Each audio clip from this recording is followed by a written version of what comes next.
Good morning, mayam. Sana leba Manipur. Ngasi date 31 August 2025 ni. Sing maming di panjao ge. Akhang bana dum khangja sanu. Akhang bana di yamani. Sunday oibagi mi phajana chille tu. Lesing su phajana tha ni. Winter ga chapna le.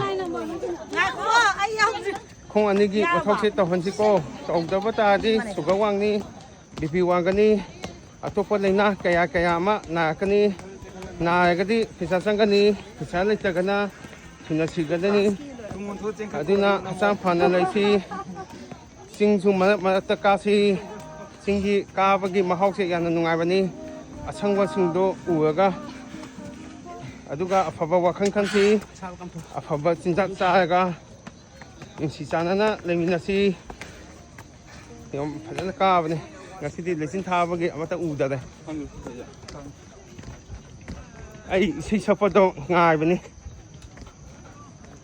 mate yung sa han ge ngasi di tang le pak na yai fa le